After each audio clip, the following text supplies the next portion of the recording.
we'll get into it. Everybody, ready? Hello, Mudda. Hello, Fada. Here I am at Camp Granada. Oh, my God. Dang it. Entertaining. I actually was in camp once when I heard that. It stops raining. Welcome back to Gunslingers, everybody.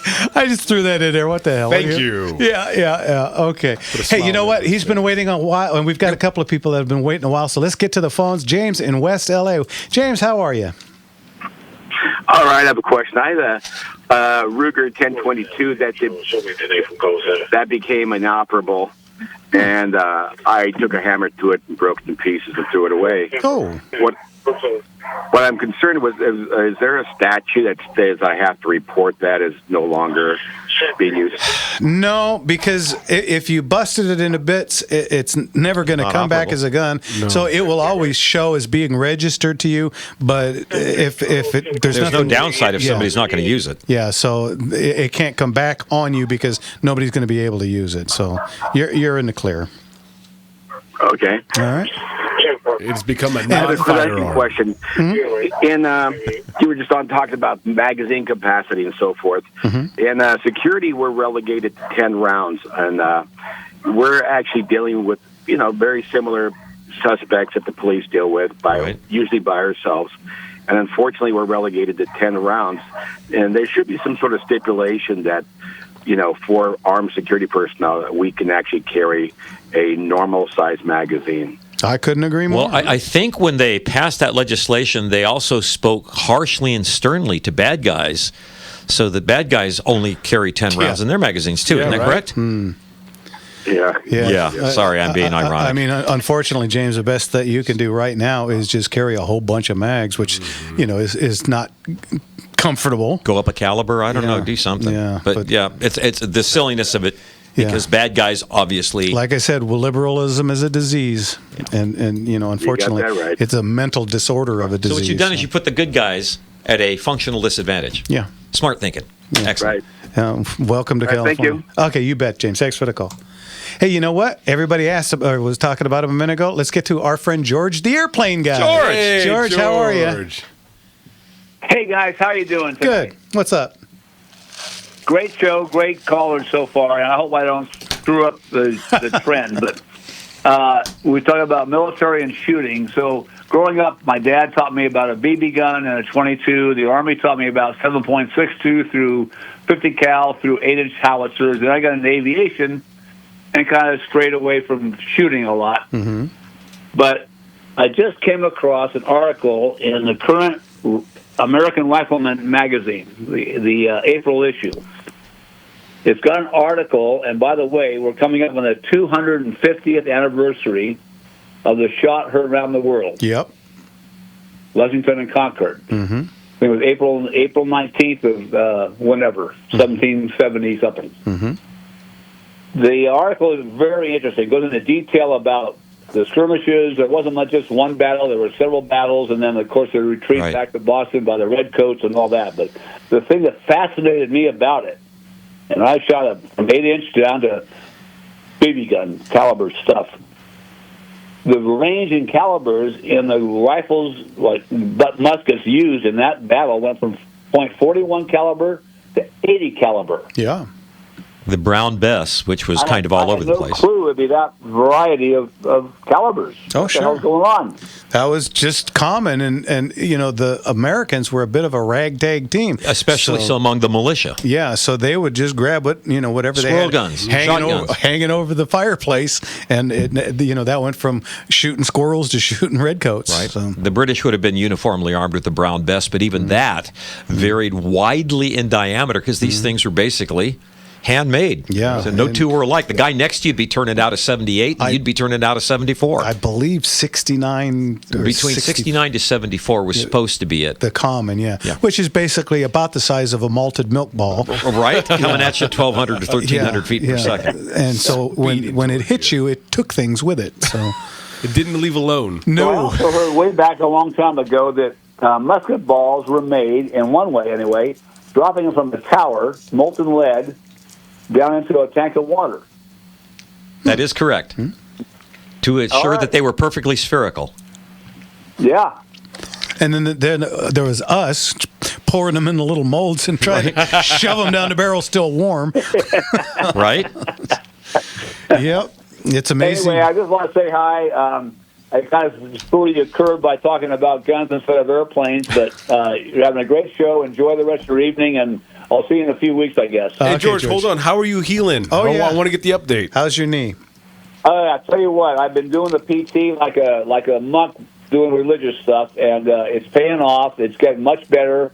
I'm walking with pretty much ease now, up and down the stairs Love with to a hear little bit it. of pain, but pretty normal. So, thanks for asking. I'm happy with my recovery. Very good. Good to hear that. God bless you, sir. All right. George, we'll talk to you soon.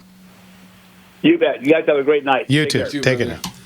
Okay. Hey, that opens up a couple of lines. Jimmy, what's the number? 866-870-5752. Once again, that's 866-870-5752. I have a shooting aviation question the next time George picks up the phone. Okay? The British, at the outset of the war, armed their Hurricanes and Spitfires with 303 machine guns. Okay? Now, that's basically the same power as the 30-06 that we were shooting, which is great until you're going 350 miles an hour through the atmosphere and trying to shoot down an airplane that's got armor plate around the seat and the engine. Yeah. They took so long to get into the game. Everybody else was using a bigger caliber that had longer range and hit a lot harder. Why? And they'd put like 8 machine guns in the wings of this. So you'd be spraying stuff all over the place, but when you hit stuff, it would not go away. So let's talk about Hurricanes and Spitfires and why it took them so long to go to 50 caliber and 20 millimeter. It's an easy question. Government. That does go right back to what you were talking about earlier, Yep. doesn't it? Yeah. When it's really easy to make rules about others when your butt's not on the line. When you're sitting in a fur-lined office. we need to save money. Give them smaller calibers. Oh yeah. Okay, that's a brilliant idea. If you're the guy out there with the guy with the machete charging at you, I'd like him to stop now, please. Yeah. Please. Yeah, 38s in the Philippines. That's a. Perfect example. But what was the American response? Different time, different era, different men. Yeah. The response was 45 ACP. Yeah, we came back with a pretty good response. Yeah, those guys are coming at you with machetes and yo-yos, and you're like, "Oh, what do I do?" And of course, that always opens the door to the debate of 9 versus 45, and lots of people knock down power in the 45 and yada yada yada. But I'm sorry, I can come back on target so much quicker with a 9 than I can a 45, and I would rather, if it came to it, be able to get 2 to 3 rounds on target with a 9mm versus maybe 1.5 with a 45. You train. You're a great shot. Once the shooting starts, you kind of get tunnel vision and everything goes out the window. And so it's not possible, I said this earlier, it's not possible to have enough ammunition to shoot. Yeah. And if I've got 7 rounds of 45 and you've got 17 rounds of 9mm, I'm sorry, your chances are just exponentially better. To say nothing about the advancements in bullet design, etc. But I got to throw out one of my favorite mantras. A 9mm may expand. A 45 will never shrink. Never. Come on now. Fair enough. And I do get it. It's just like I said, I rather have a little bit more firepower than the howitzer. It's the lumberjack and the size of their axe. Sometimes you maybe you're not built to swing the 45-pound axe, and that 25 is a little more accurate, and you can get a little more done. Add to the guy shooting back at you or whatever position you're in, and that's going to add a lot of problems. And people always say, how come military didn't use earplugs back in the day? Because they didn't. When you're in that kind of a situation, you don't hear anything. Nope. Right. Your ears go into this magical kind of deal, and You tunnel vision. Now 4 hours later, Why'd you say? Can I tell a story? My sister is a doctor of audiology, and she got into it because my father, when he turned about 60, started suffering from tinnitus and losing his hearing. And I'll never forget the day the ear doctor came over to the house to test, the audiologist came over to the house to test his hearing, and comes to the door. Dad opens the door, looks him up and down, and says, World War II, Army, Navy, Air Force. And Dad said, Air Force, how'd you know? And the guy said, responding to what you just said, the guy said, we're getting all you guys now. Yeah. I thought you were going to say, I've been at the door for 45 minutes ringing it. Oh, that's what Richard would say. I tell you. Oh, anyway. Another good thing is how comfortable is that 365 that you carry daily? Incredibly comfortable. You kind of forget it's on, right? Which is the whole idea, right? Yep. If that was a 1911, which is old school cool and a great tool, but I carried one for years, and it leaves pinch marks all over your side. and your belt is getting tugged towards the floor, and you you're look carrying like you 40 got ounces. low rider pants and the whole 9 yards. All right.